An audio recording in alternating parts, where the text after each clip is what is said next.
हिंदू मान्यता के अनुसार प्रत्येक वर्ष श्राद्ध पक्ष 16 दिनों तक चलता है। श्राद्ध पक्ष में पितरों का तर्पण, पिंडदान करके उनकी मुक्ति के लिए जप अनुष्ठान किए जाते हैं। प्रतिवर्ष श्राद्ध पक्ष भाद्रपद मास की शुक्ल पक्ष की पूर्णिमा तिथि से प्रारंभ होकर आश्विन मास कृष्ण पक्ष की अमावस्या तक चलता है, यानी कि आश्विन अमावस्या पर इसका समापन होता है। हिंदू पंचांग के अनुसार श्राद्ध पक्ष को 16 श्राद्ध भी कहा जाता है। ओम नमः शिवाय, जय श्री कृष्णा।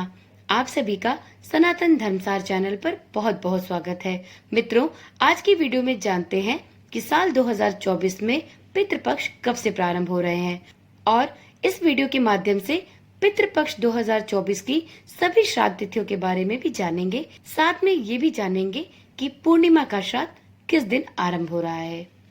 अंग्रेजी कैलेंडर के अनुसार इस बार श्राद्ध पक्ष 17 सितंबर 2024 मंगलवार से पूर्णिमा श्राद्ध के साथ प्रारंभ होकर 2 अक्टूबर 2024 बुधवार को अश्विन कृष्ण अमावस्या यानी सर्वपितृ अमावस्या को श्राद्ध पक्ष समाप्त होगा।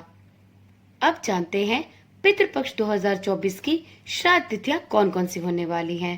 तो मित्रों, इस वर्ष पूर्णिमा का श्राद्ध होगा 17 सितंबर 2024 को मंगलवार के दिन। वहीं प्रतिपदा का श्राद्ध होगा 18 सितंबर 2024 बुधवार। इसी प्रकार से द्वितीया का श्राद्ध होगा 19 सितंबर 2024 गुरुवार के दिन। तृतीया का श्राद्ध होगा 20 सितंबर 2024 दिन शुक्रवार को। चतुर्थी का श्राद्ध मनाया जाएगा 21 सितंबर 2024 दिन शनिवार। महाभरणी का श्राद्ध होगा 21 सितंबर 2024 दिन शनिवार। पंचमी का श्राद्ध होगा 22 सितंबर 2024 दिन रविवार। षष्ठी का श्राद्ध होगा 23 सितंबर 2024 दिन सोमवार को। इसी प्रकार से सप्तमी का श्राद्ध होगा 27 सितंबर 2024 सोमवार के दिन। इसी प्रकार से अष्टमी और नवमी का श्राद्ध क्रमशः 24 और 25 सितंबर को होने वाला है। इस वर्ष दसवीं का श्राद्ध 26 सितंबर 2024 दिन गुरुवार को होगा। एकादशी का श्राद्ध 27 सितंबर शुक्रवार के दिन किया जाएगा। द्वादशी का श्राद्ध 29 सितंबर 2024 रविवार के दिन किया जाएगा। मघा श्राद्ध 29 सितंबर 2024 रविवार के दिन होगा। त्रयोदशी का श्राद्ध 30 सितंबर 2024 सोमवार के दिन किया जा सकेगा। चतुर्दशी का श्राद्ध 1 अक्टूबर 2024 मंगलवार के दिन किया जाएगा और सबसे अंतिम सर्वपितृ अमावस्या 2 अक्टूबर 2024 बुधवार के दिन किया जाना है। तो ये थी जानकारी इस वर्ष साल 2024 में पितृपक्ष में पड़ने वाली सभी श्राद्ध तिथियों की। ये तो रही साल 2024 में पितृपक्ष की सभी तिथियां। अब वीडियो में आगे जानते हैं एक महत्वपूर्ण सवाल और उससे जुड़े कुछ उपाय। यूं तो सभी पितृपक्ष में अपने पितरों का तर्पण और पिंडदान करते हैं, परंतु बहुत सारे लोगों के मन में यह सवाल भी आता है कि आखिर जिन लोगों को कोई पुत्र नहीं है तो उनका श्राद्ध और उनका पिंडदान कौन कर सकता है। जी हाँ, आज की वीडियो में हम इसी प्रश्न के बारे में जानेंगे। यदि किसी के पुत्र ना हो तो उसका श्राद्ध कर्म कौन कर सकता है। हिंदू धर्म के मरणोपरांत संस्कारों को पूरा करने के लिए पुत्र का प्रमुख स्थान माना गया है। शास्त्रों में लिखा है कि नरक से मुक्ति पुत्र द्वारा ही प्राप्त होती है, इसलिए पुत्र को ही श्राद्ध यानी पिंडदान का अधिकारी माना गया है। पितृपक्ष में पितर को नरक से रक्षा करने वाले पुत्र की कामना हर मनुष्य करता है। पितृपक्ष का समय हिंदू धर्म में बेहद महत्वपूर्ण माना जाता है। ऐसी मान्यता है कि प्रत्येक वर्ष इस अवधि के दौरान हमारे पूर्वज भोजन और जल स्वीकार करने के लिए पृथ्वी पर आते हैं, साथ ही सभी कष्टों को दूर करते हैं। श्राद्ध कर्म को लेकर कई सारे नियम बनाए गए हैं जिनका पालन करना बहुत आवश्यक होता है। हालांकि कई बार ये नियम मन में तरह तरह की शंका भी उत्पन्न कर देते हैं। दरअसल बहुत सारे लोगों के मन में यह सवाल रहता है कि आखिर जिन लोगों को कोई पुत्र नहीं है तो उनका श्राद्ध और उनका पिंडदान कौन कर सकता है। तो मित्रों, हिंदू धर्म के मरणोपरांत संस्कारों को पूर्ण करने के लिए पुत्र का प्रमुख स्थान है। शास्त्रों में लिखा गया है कि नरक से मुक्ति पुत्र द्वारा ही प्राप्त होती है। इसलिए पुत्र को ही श्राद्ध यानी पिंडदान का अधिकारी माना गया है। पितृपक्ष में पितर को नरक से रक्षा करने वाले पुत्र की कामना प्रत्येक मनुष्य करता है।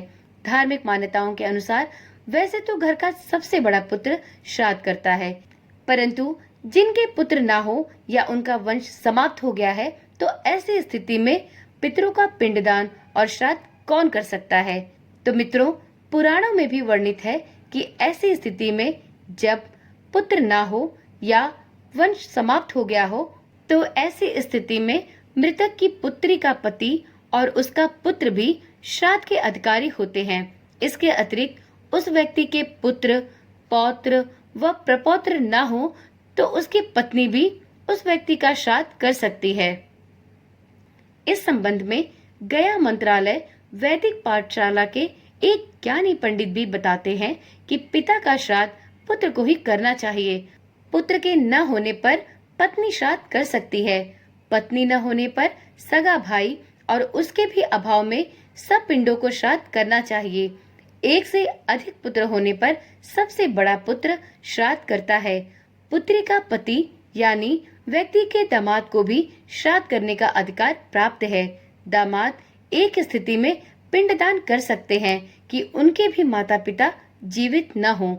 पुत्र के न होने पर पौत्र या प्रपौत्र भी श्राद्ध कर सकते हैं। पुत्र, पौत्र या प्रपौत्र के न होने पर विधवा स्त्री भी अपने मृत पूर्वजों का श्राद्ध कर सकती है। पत्नी श्राद्ध तभी कर सकती है जब कोई पुत्र न हो। पुत्र, पौत्र या पुत्री का पुत्र न होने पर भतीजा भी श्राद्ध कर सकता है। गोद लिया गया पुत्र भी श्राद्ध का अधिकारी होता है। मृतक के कोई भी न होने पर राजा या ब्राह्मण को दत्तक मानकर श्राद्ध करने का विधान बनाया गया है। तो इस प्रकार से जिनके कोई ना हो, उनका पिंडदान राजा या ब्राह्मण के द्वारा भी किया जा सकता है। तो यह रही एक महत्वपूर्ण जानकारी कि यदि किसी मृतक का पिंडदान करना हो और उसके घर में कोई ना हो, तो ऐसी स्थिति में क्या किया जाना चाहिए। उम्मीद करती हूँ वीडियो में दी गई जानकारी आपको बेहद पसंद आई होगी और आपके लिए ज्ञानवर्धक भी रही होगी। इसी प्रकार की ज्ञानवर्धक और रोचक जानकारियाँ पाने के लिए चैनल के साथ जुड़े रहें। चैनल के साथ जुड़े रहने के लिए चैनल को अभी ही सब्सक्राइब करें और हाँ, नोटिफिकेशन बेल को ऑन करना भी ना भूलें, जिससे इस चैनल पर डाली जाने वाली सभी वीडियोस की सूचना आपके पास सबसे पहले पहुंचती रहे। तो चलिए कल मिलते हैं एक नई वीडियो, एक नई जानकारी के साथ। तब तक के लिए ओम नमः शिवाय, जय श्री कृष्णा, राधे राधे।